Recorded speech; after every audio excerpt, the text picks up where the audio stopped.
Welcome to Dweller of the Dark.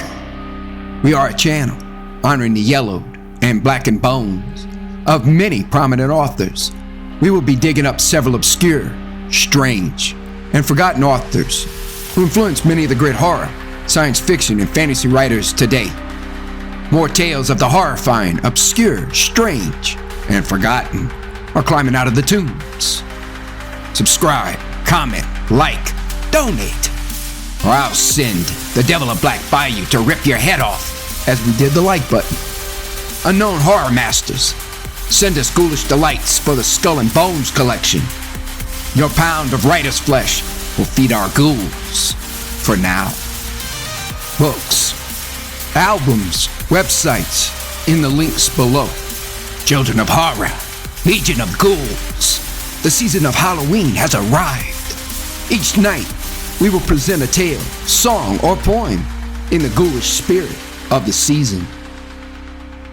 For day 19, we proudly present The Moonlit Road by Ambrose, Bierce. 1. Statement of Joel Hetman, Jr.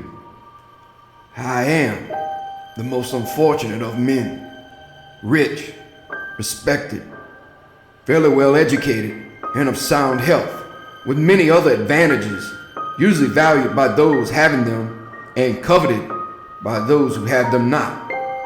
I sometimes think that I should be less unhappy if they had been denied me, for then the contrast between my outer and my inner life would not be continually demanding a painful attention.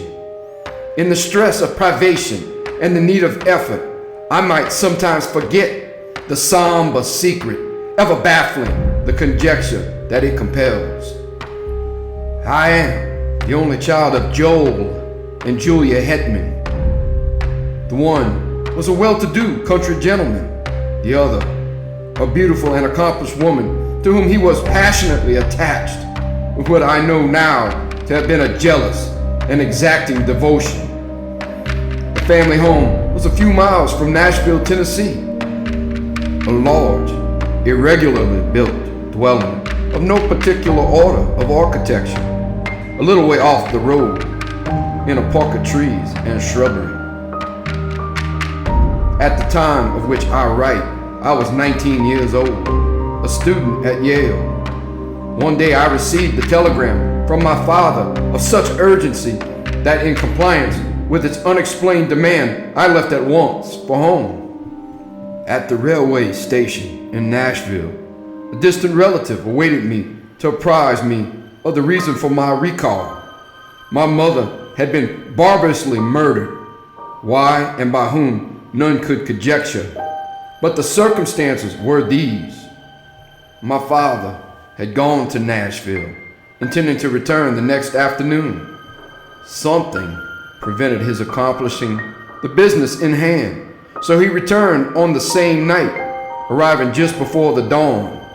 In his testimony before the coroner, he explained that having no latchkey and not caring to disturb the sleeping servants, he had, with no clearly defined intention, gone round to the rear of the house. As he turned an angle of the building, he heard a sound as of a door gently closed and saw in the darkness, indistinctly, the figure of a man, which instantly disappeared among the trees of the lawn. A hasty pursuit and brief search of the grounds, in the belief that the trespasser was someone secretly visiting a servant, proving fruitless. He entered at the unlocked door and mounted the stairs to my mother's chamber. Its door was open, and stepping into black darkness, he fell headlong over some heavy object on the floor. I may spare myself the details. It was my poor mother, dead of strangulation by human hands. Nothing had been taken from the house. The servants had heard no sound, and excepting those terrible finger marks upon the dead woman's throat, dear God, that I might forget them, no trace of the assassin was ever found. I gave up my studies and remained with my father, who, naturally, was greatly changed. Always of a sedate, taciturn disposition, he now fell into so deep a dejection that nothing could hold his attention, yet anything, a footfall, the sudden closing of a door, aroused in him a fitful interest. One might have called it an apprehension. At any small surprise of the senses, he would start visibly and sometimes turn pale, then relapse into a melancholy apathy, deeper than before. I suppose he was what is called a nervous wreck. As to me, I was younger then than now. There is much in that. Youth is Gilead, in which is balm for every wound. Ah, that I might again dwell in that enchanted land. Unacquainted with grief, I knew not how to appraise my bereavement. I could not rightly estimate the strength of the stroke. One night, a few months after the dreadful event, my father and I walked home from the city. The full moon was about 3 hours above the eastern horizon. The entire countryside had the solemn stillness of a summer night. Our footfalls and the ceaseless song of the katydids were the only sound aloof. Black shadows of bordering trees lay athwart the road, which, in the short reaches between, gleamed a ghostly white. As we approached the gate to our dwelling, whose front was in shadow and in which no light shone, my father suddenly stopped and clutched my arm, saying, hardly above his breath, God, what is that? I hear nothing, I replied. But see, he said, pointing along the road directly ahead. I said, nothing is there. Come, Father, let us go in. You are ill. He had released my arm and was standing rigid and motionless in the center of the illuminated roadway, staring like one bereft of sense. His face in the moonlight showed a pallor and fixity inexpressibly distressing. I pulled gently at his sleeve, but he had forgotten my existence. Presently, he began to retire backward, step by step, never for an instant removing his eyes from what he saw or thought he saw. I turned half round to follow, but stood irresolute. I do not recall any feeling of fear, unless a sudden chill was its physical manifestation. It seemed as if an icy wind had touched my face and enfolded my body from head to foot. I could feel the stir of it in my hair. At that moment, my attention was drawn to a light that suddenly streamed from an upper window of the house. One of the servants, awakened by what mysterious premonition of evil who can say, and in obedience to an impulse that she was never able to name, had lit a lamp. When I turned to look for my father, he was gone. In all the years that have passed, no whisper of his fate has come across the borderland of conjecture from the realm of the unknown. 2. Statement of Caspar Grattan. Today, I am said to live. Tomorrow, here in this room, will lie a senseless shape of clay that all too long was I. If anyone lift the cloth from the face of that unpleasant thing, it will be in gratification of a mere morbid curiosity. Some, doubtless, will go further and inquire, who was he? In this writing, I supply the only answer that I am able to make. Caspar Grattan. Surely that should be enough. The name has served my small need for more than 20 years of a life of unknown length. True, I gave it to myself, but lacking another, I had the right. In this world, one must have a name. It prevents confusion, even when it does not establish identity. Some, though, are known by numbers, which also seem inadequate distinctions. One day, for illustration, I was passing along a street of a city far from here when I met two men in uniform one of whom, half pausing and looking curiously into my face, said to his companion, "That man looks like 767. Something in the number seemed familiar and horrible. Moved by an uncontrollable impulse, I sprang into a side street and ran until I fell exhausted in a country lane.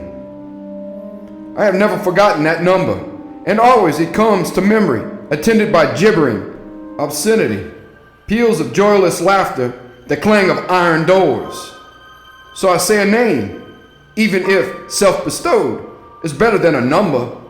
In the register of the potter's field, I shall soon have both. What wealth! Of him who shall find this paper, I must beg a little consideration. It is not the history of my life, the knowledge to write that is denied me.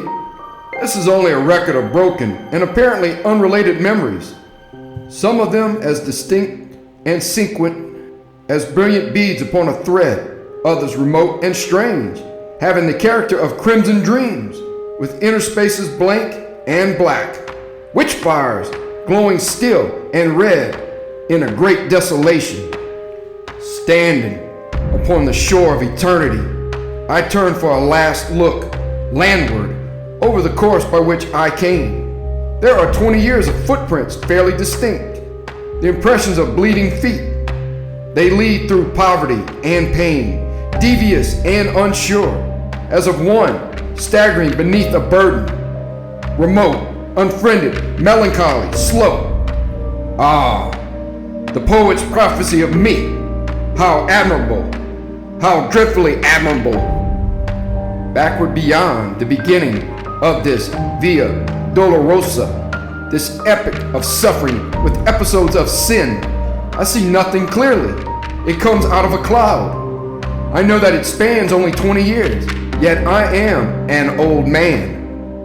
One does not remember one's birth. One has to be told. But with me, it was different. Life came to me full-handed and dowered me with all my faculties and powers. Of a previous existence, I know no more than others, for all have stammering intimations that may be memories and may be dreams. I know only that my first consciousness was of maturity in body and mind, a consciousness accepted without surprise or conjecture. I merely found myself walking in a forest, half-clad, footsore, unutterably weary and hungry. Seeing a farmhouse, I approached and asked for food, which was given me by one who inquired my name. I did not know, yet knew that all had names. Greatly embarrassed, I retreated, and night coming on, lay down in the forest and slept. The next day I entered a large town, which I shall not name, nor shall I recount further incidents of the life that is now to end, a life of wandering, always and everywhere haunted by an overmastering sense of crime in punishment of wrong, and of terror in punishment of crime. Let me see if I can reduce it to narrative. I seem once to have lived near a great city, a prosperous planter, married to a woman whom I loved and distrusted. We had, it sometimes seems, one child, a youth of brilliant parts and promise. He is at all times a vague figure, never clearly drawn, frequently altogether out of the picture. One luckless evening, it occurred to me to test my wife's fidelity in a vulgar, commonplace way familiar to everyone who has acquaintance with the literature of fact and fiction. I went to the city, telling my wife that I should be absent until the following afternoon.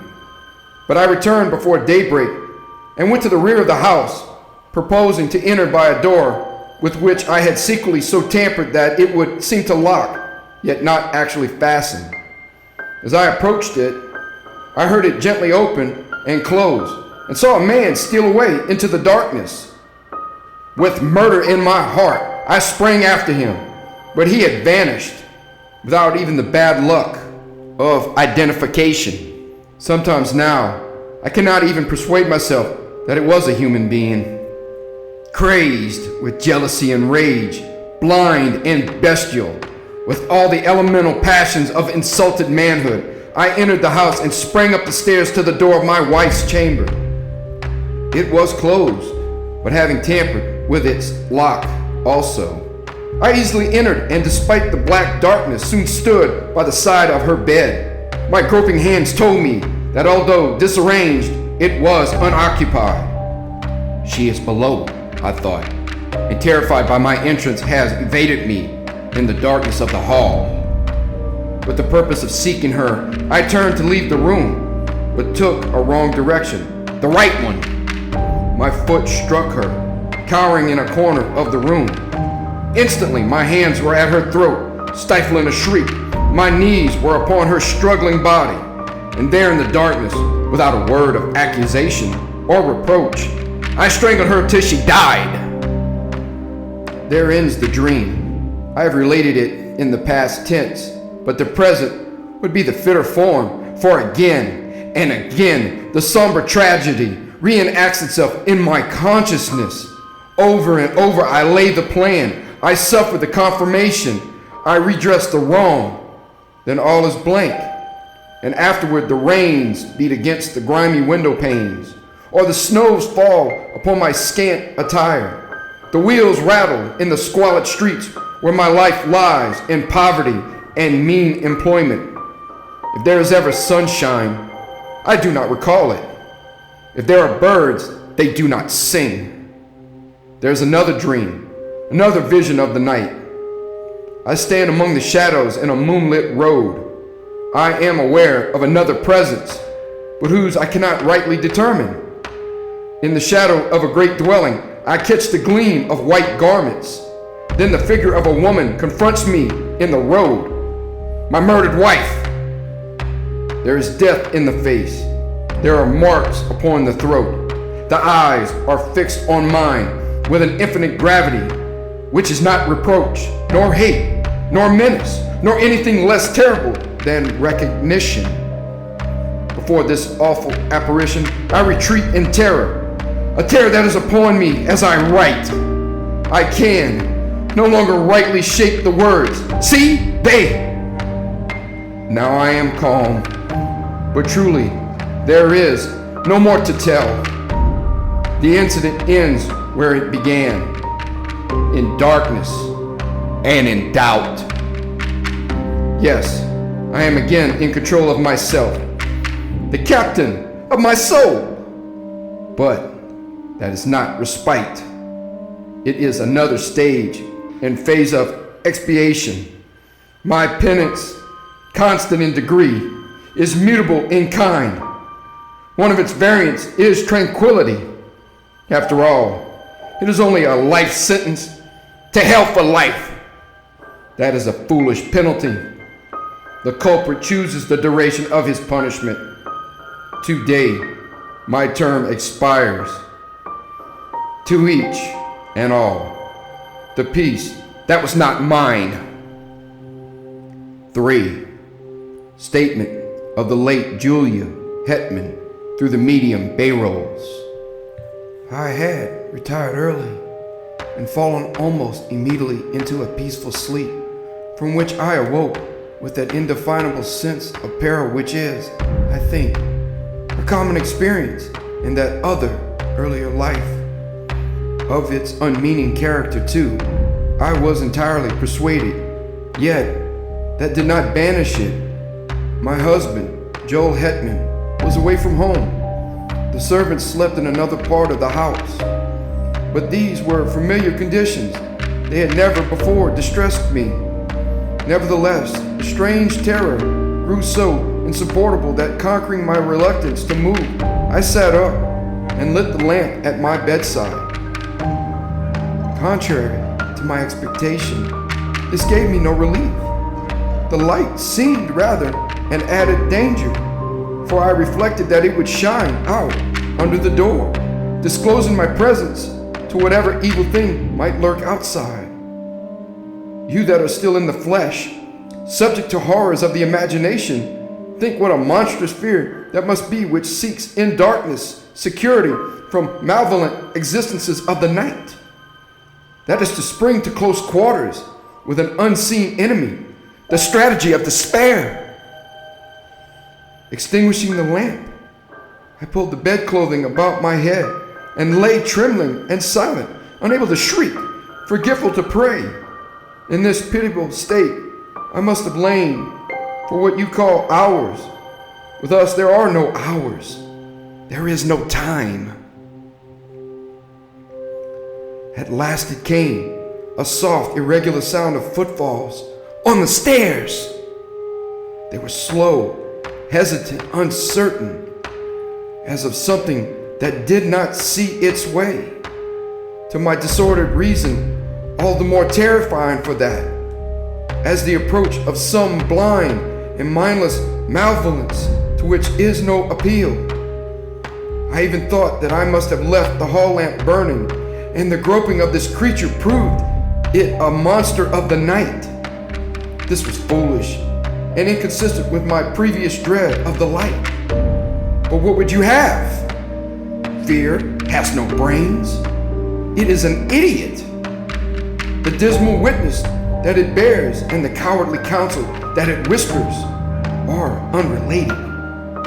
We know this well, we who have passed into the realm of terror, who skulk in eternal dusk among the scenes of our former lives, invisible even to ourselves and one another, yet hiding forlorn in lonely places, yearning for speech with our loved ones, yet dumb, and as fearful of them as they of us. Sometimes the disability is removed, the law suspended. By the deathless power of love or hate, we break the spell. We are seen by those whom we would warn, console, or punish. What form we seem to them to bear, we know not. We know only that we terrify even those whom we most wish to comfort, and from whom we most crave tenderness and sympathy. Forgive, I pray you, this inconsequent digression by what was once a woman. You who consult us in this imperfect way, you do not understand. You ask foolish questions about things unknown and things forbidden. Much that we know and could impart in our speech is meaningless in yours. We must communicate with you through a stammering intelligence in that small fraction of our language that you yourselves can speak. You think that we are of another world. No, we have knowledge of no world but yours. Though for us it holds no sunlight, no warmth, no music, no laughter, no song of birds, nor any companionship.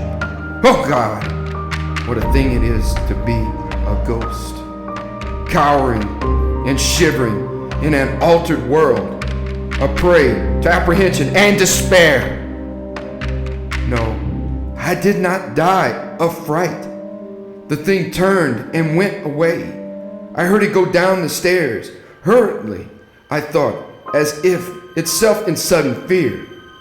Then I rose to call for help. Hardly had my shaking hand found the doorknob when, merciful heaven, I heard it returning. Its footfalls as it remounted the stairs were rapid, heavy, and loud. They shook the house. I fled to an angle of the wall and crouched upon the floor. I tried to pray. I tried to call the name of my dear husband. Then I heard the door thrown open. There was an interval of unconsciousness, and when I revived, I felt a strangling clutch upon my throat, felt my arms feebly beating against something that bore me backward, felt my tongue thrusting itself from between my teeth. And then I passed into this life. No, I have no knowledge of what it was. The sum of what we knew at death is the measure of what we know afterward, of all that went before. Of this existence, we know many things, but no new light falls upon any page of that in memory is written. All of it that we can read. Here are no heights of truth overlooking the confused landscape of that dubitable domain. We still dwell in the valley of the shadow lurk in its desolate places, peering from brambles and thickets at its mad, malign inhabitants. How should we have new knowledge of that fading past? What I am about to relate happened on a night. We know when it is night, for then you retire to your houses, and we can venture from our places of concealment to move, unafraid about our old homes, to look in at the windows, even to enter and gaze upon your faces as you sleep. I had lingered long near the dwelling where I had been so cruelly changed to what I am, as we do while any that we love or hate remain. Vainly I had sought some method of manifestation, some way to make my continued existence and my great love and poignant pity understood by my husband and son. Always, if they slept, they would wake, or if in my desperation I dared approach them when they were awake, would turn toward me the terrible eyes of the living, frightening me by the glances that I sought from the purpose that I held. On this night, I had searched for them without success, fearing to find them. They were nowhere in the house, nor about the moonlit lawn. For although the sun is lost to us forever, the moon, full-orbed or slender, remains to us. Sometimes it shines by night, sometimes by day, but always it rises and sets, as in that other life. I left the lawn and moved in the white light and silence along the road, aimless and sorrowing.